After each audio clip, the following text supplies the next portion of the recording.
علی صاحب نے رشتہ داروں کے پاس آنا جانا ہوتا ہے، مختلف رسم و رواج میں بھی ان کے ساتھ شامل ہوتے ہیں، شریک ہوتے ہیں،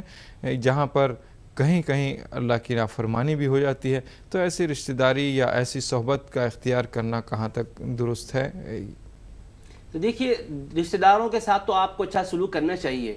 لیکن معاملہ یہ ہے کہ جن کے ساتھ اٹھنے بیٹھنے سے شرعی احکام کی خلاف ورزی ہو رہی، مثال کے طور پر رشتہ دار بیٹھ کر کوئی گناہ کا کام کر رہے ہیں یا گناہ کا معاملہ وہاں ہو رہا ہے، مثلا کہ بے حیائی کے مناظر وہ دیکھتے بیٹھے ہوئے ہیں۔ اب آپ رشتہ داریوں کو نبھانے کے لیے ان کے ساتھ بیٹھ گئے اور آپ حیاً ان کو نہیں کہہ رہے ہیں کہ کچھ یہ نہیں کرنا چاہیے اور اٹھ کر جانا بھی نہیں چاہتے ہیں۔ اب بیٹھے کہ وہ رشتہ دار ہے بھی کیا سمجھیں گے، وہ ہم ان کے گھر گئے، مثال کے طور پر وہ چینل دیکھ رہے ہیں اور اس میں فحش مناظر آ رہے ہیں، وہ اس میں مشاہدے میں محو ہیں اور آپ بھی ان کے ساتھ شریک ہو گئے، تو یہ رشتہ داری کو نبھانا نہیں کہا جاتا ہے، بلکہ یہ گناہ کے کام میں آپ گویا کہ ان کے ساتھ بھی شریک ہو گئے۔ بالکل ایسی چیزوں میں شریک ہونا جائز نہیں ہے۔ اسی طرح کا ایک سوال تھا کہ ایک دوست ہے شراب نوشی کا عادی ہے، وہ پیتا ہے کرتا ہے، اس کے ساتھ ہم کیا کریں؟ تو دیکھیے، جو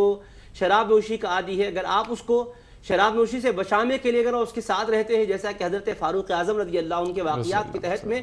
تفسیر سورہ مومن میں بیان فرمایا گیا ہے کہ آپ کے ایک ساتھی کے بارے میں آپ کو یہ خبر ملی ہے کہ وہ شراب نوشی کا عادی بن گیا ہے، تو آپ نے اس کے نام پر ایک مکتوب روانہ کیا اور بڑے حسین پیرائے میں اس کو نصیحت اور وصیت کی کہ خطا کاروں کو بھی اللہ بخشش کرنے والا ہے، اپنی اس خطا سے اللہ کی بارگاہ میں رجوع ہو جا، توبہ کر لے۔ تو اس کے بعد آپ وہ آیت کی حامیم تنزیل الکتاب من اللہ العزیز العلیم غافر الذنب وقابل التوب شدید العقاب ذی الطول لا الہ الا هو الیہ المصیر، کہ اللہ پاک نے جس میں فرمایا کہ گناہوں کو معاف کرنے والا ہے، توبہ کو قبول کرنے والا ہے، سخت گرفت کرنے والا ہے، انعامات سے نوازنے والا ہے، وہی معبود برحق ہے، اسی کی طرف پلٹ کر جانا ہے۔ یہ نصیحت والی قرآن کریم کی آیات لکھیں اور اس کے پاس روانہ کیں، ایک شخص کے ذریعے سے جب پہنچی، اس نے ان آیات بینات کو پڑھا، اس کے دل کی دنیا میں ایک انقلاب پیدا ہو گیا، اس نے اسی وقت صدق دل سے توبہ کی اور اللہ کی بارگاہ میں توبہ کر کے عرض کیا، میرے مالک مجھے بے شک تیری طرف پلٹ کر آنا ہے، تو بخشش کرنے والا ہے، میں نے اپنے خطا سے توبہ کر لی، مجھے معاف فرما دے۔